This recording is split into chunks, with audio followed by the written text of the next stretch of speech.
Alhamdulillah. Assalamualaikum warahmatullahi wabarakatuh. Alhamdulillah ya.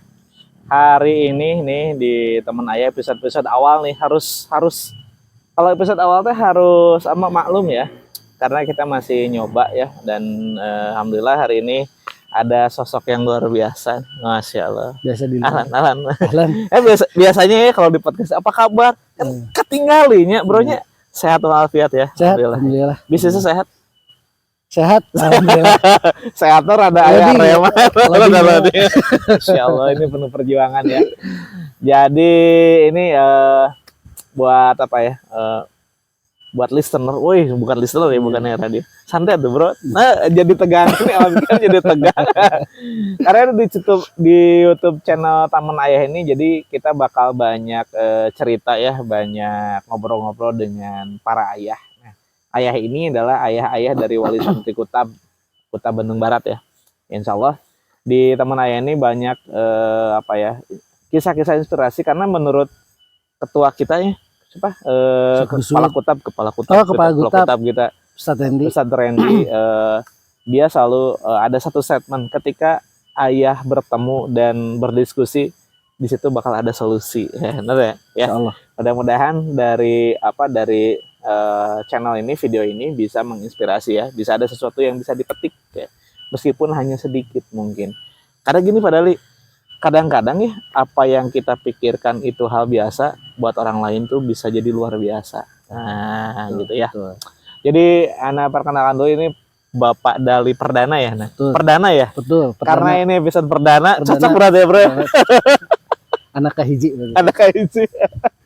Nah Pak Dali, kan di Teman Ayah ini pengen tahu yang tadi Ana yang ngobrol ya pas antum briefing ngobrol lah ya. Intinya mah jadi latar belakang atau keseharian antum misalnya di sehari-hari itu apa aja sih biasanya gitu ya. Sebenarnya kalau saya mah biasa standar sama kayak ayah-ayah yang lain.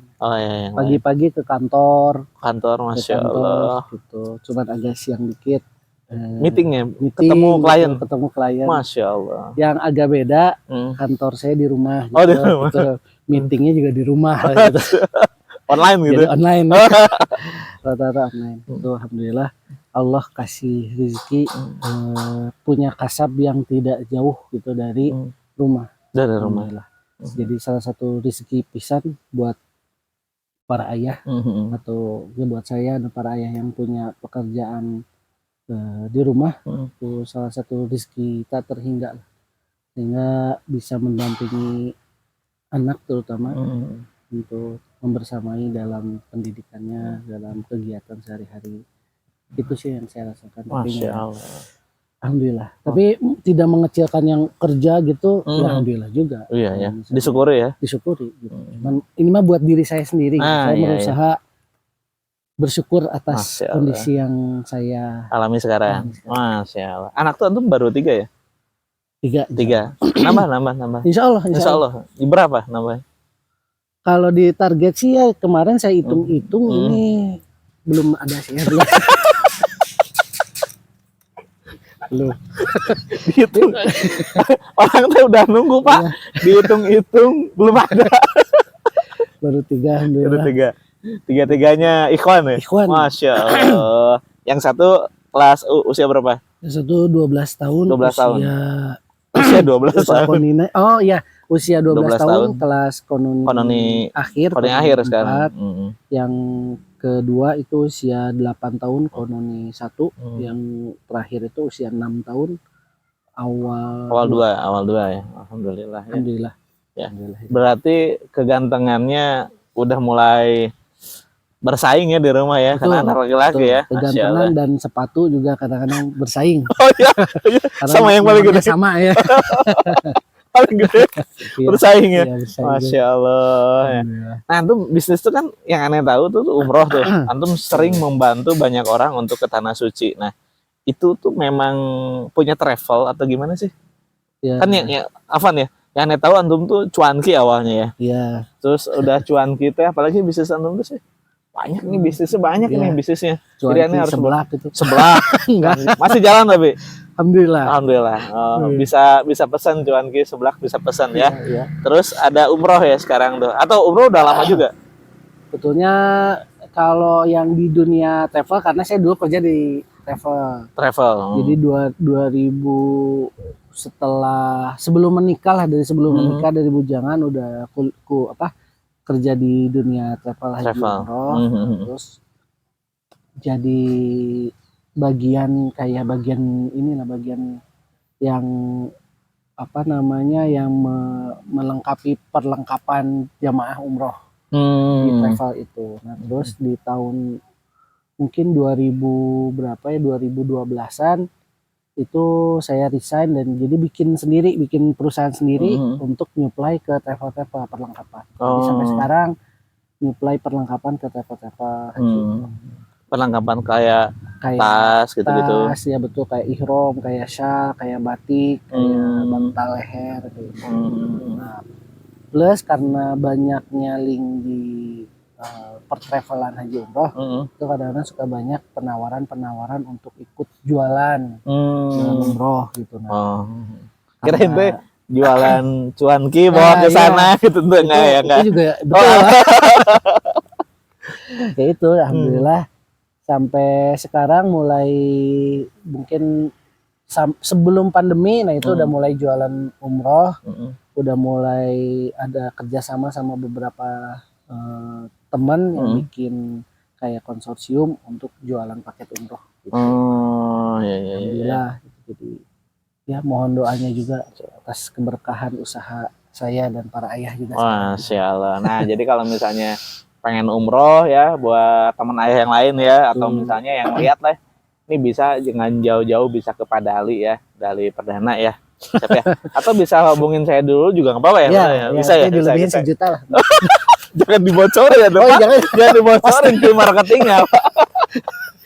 Jadi buat para ayah yang misalnya pengen ngobrol-ngobrol santai, kita mah udah dibilang podcast juga jauhnya, podcast mah harus profesional. Kita mah ngobrol-ngobrol, insya Allah dari obrolan yang kita obrolkan bisa bermanfaat ya.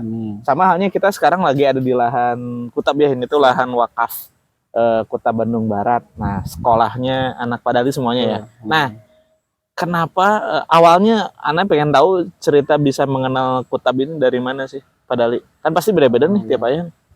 Kalau saya alhamdulillah jadi beberapa temen istri itu memang udah menyekolahkan anaknya itu di Kutab. Oh di Kutab. Betul, beberapa teman istri sehingga saya ngelihat output lah gitu, output anaknya seperti apa? Anaknya gitu, anak dari teman istri. Nah lumayan tertarik, kemudian coba daftar di beberapa Kutab sehingga akhirnya jodohnya di Kutab Bandung Barat. Oh Kutab Bandung Barat. Jadi dimulai dari anak yang pertama dulu, kemudian anak yang kedua, dan di tahun berikutnya baru anak yang ketiga. Nah tadi kan menarik nih, output hasil dari yang Kutab itu sampai bikin memukau kan? Betul. Wah saya tertarik pengen kayak gitu. Nah apa nih hot buttonnya yang membuat Padali sama istri itu jadi, oh ini kayaknya anak saya harus di Kutab nih, apa nih? Ya sebenarnya masih ngelihat dari attitude ya, si anaknya, terus kayak misalnya kebiasaan sholatnya, terus kayak misalnya dari saya waktu itu yang paling tertarik itu waktu si anak teman istri saya ini ujian. Jadi dia tuh ujian, kemudian dia cerita ke kita gitu, para orang tua cerita, ditanya ujiannya tadi pertanyaannya apa. Nah pertanyaannya itu unik, jadi katanya jika antum bertemu dengan akhwat yang bukan muhrim gitu ya, bukan mahram, apa yang antum lakukan? Itu teh pertanyaan ke santri konuni. Waktu itu si anak teman saya ini lagi ujian. Oh saya bilang pertanyaannya ya apa sih, bagus pisan gitu, maksudnya kalau dari bahasa Sunda mah istilahnya mahiwal lah gitu ya, pertanyaannya ini teh benar-benar naon nih pertanyaannya gitu ya. Pertanyaannya tuh sedikit, tapi perlu jawaban yang berproses sebetulnya. Jadi kan dia tidak bisa menjawab serta merta tiba-tiba gitu ya, kecuali tanpa ada proses di baliknya si anak gitu. Nah itu pasti saya bilang, oh ini pasti proses di dalam belajar mengajar di kutab sekolah si anak ini bagus menanamkan keimanan, juga menanamkan attitude buat si anak. Jadi tertarik terus ngobrol sama ayahnya, ya berarti teman saya lah gitu ya, ngobrol sama ayahnya yang teman saya. Setelah itu ya udah Bismillah lah nyari kutab. Kaditu kadia akhirnya bertemulah dengan waktu itu Ustadz Randy dan Ustadz Opan dan Ustadz Rahmat di Kutab Bandung Barat. Alhamdulillah. Jadi berjodoh di sini bertemu dengan para ayah. Masya Allah. Masya Allah. Jadi itu ya, mudah-mudahan ya. Jadi itu salah satu hot button ya, setiap orang tuh pasti beda-beda. Nah, menyikapi nih sekarang kan anak itu yang tadi kan pertanyaannya itu bisa dibilang mahiwal nih. Apakah selama di rumah nih muncul nggak sih pertanyaan-pertanyaan yang mahiwal juga ke orang tuanya? Kan pasti kan ada yang aneh juga kan gitu. Menurut umum ya aneh gitu. Ada nggak sih yang padahal inget gitu? Oh, anak saya yang pertama pernah nanya ini atau anak keberapa gitu? Yang saya inget pisan mah efek pertama gitu waktu itu di Kutab itu. Jadi anak saya itu bukan bertanya sih waktu itu. Jadi tiba-tiba menangis dia itu, tiba-tiba nangis dan ingat azab kubur. Masya Allah. Itu saya juga jadi ikutan sedih gitu saya tuh. Dan bingung saya juga. Jadi intinya ya dia nggak mau gitu, saya tuh nggak mau sampai kena azab kubur. Ini gimana? Pokoknya nggak mau sampai kena azab kubur katanya gitu. Jadi itu yang bikin saya sedih tapi sekaligus bagja lah gitu ya, bangga, bahagia bahwa ada iman setitik di dalam diri anak saya yang bisa muncul gitu ke permukaan, yang akhirnya jadi apa ya, jadi yang kita bisa ambil ibroh gitu kejadian itu. Nah itu yang paling saya ingat. Sisa-sisanya pasti banyak terutama kalau kita akhirnya nanti melihat biasanya ketika anak-anak saya misalnya atau anak-anak kita yang di Kutab itu bergabung dengan anak-anak seantragan lah gitu istilahnya. Oh, yang di daerahnya, daerah rumah lingkungan, baladna di lingkungan. Itu biasanya mulai terlihat misalnya pas adzan barudak mah masih kene main lato-lato, masih kene main nang layangan gitu ya.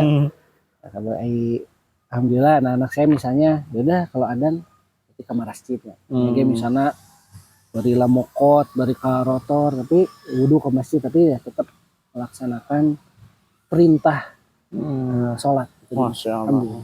Alhamdulillah. Ya terlihatnya setelah ada perbandingan dengan lingkungan. Walau alam. Ya, mudah-mudahan ya. Jadi itu salah satu goals, karena setiap orang tua pasti punya goals yang beda-beda ya ekspektasinya gitu. Jadi KPI, mun bahasanya mah KPI sebenarnya. KPI nasakia berarti tercapai atau enggak. Nah, itu ya. Ya, mudah-mudahan apa-apa yang diniatkan kita bisa bisa sesuai ya. Mudah-mudahan ya, Pak Dali. Nah, ini di episode awal-awal ini ya, sebenarnya kita juga masih bisa tuh udah 3 menit lagi, 3 menit lagi. Kameramennya galak ya di sini, harus maklum ya padahal ya, gitu ya. Nah, ini pun kan di Kutab itu ekstrakurikuler ayah tuh lebih banyak ya yang dilihat ya. Betul, jadi ada kegiatan mabit ya, makom. Terus ada mabit bulanan, terus ada tahsin, apalagi sih? Badminton. Badminton. Kenapa lebih banyak sih ekstrakurikulernya itu dibanding anak-anak masa Nah, kalau dukanya saya kira karena bukan konseptor, ini yang saya rasakan, rasakan sebagai ayah Kutab lah ya. Jadi bagi seorang ayah atau ibu yang menyekolahkan anaknya di Kutab itu lebih banyak kegiatan, dari mulai ngaji, menambah ilmu, pokoknya menambah amal soleh dan yang lain-lain itu lebih banyak dilibatkan, terutama dalam konteks mendidik gitu ya, mendidik buat anaknya. Nah, termasuk juga khususnya para ayah. Ini para ayah di Kutab ini dikembalikan kepada fitrahnya yang saya rasakan, dikembalikan kepada fitrahnya, di mana anak-anak kita itu nanti akan dimintai pertanggungjawabannya kepada kita. Jadi kita itu akan bertanggung jawab atas pendidikan anak-anak kita.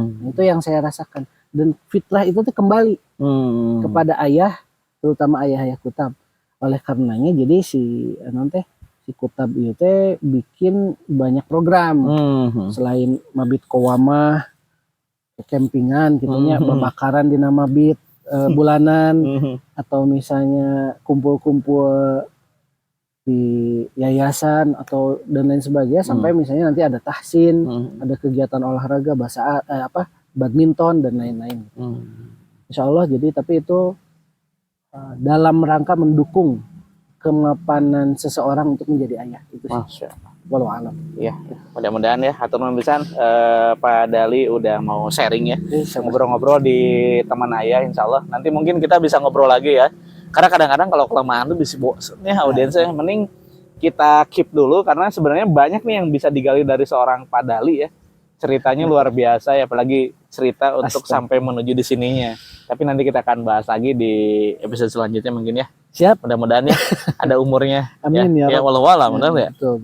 Apakah pulang dari sini masih ada atau walau alam ya. Insya Allah ya. Paling begitu ya. Pak Dali hatur nuhun pisan. Mudah-mudahan berkah semuanya. Amin, ya. Hatur nuhun. Barakallahu fikum. Assalamualaikum warahmatullahi wabarakatuh. Assalamualaikum.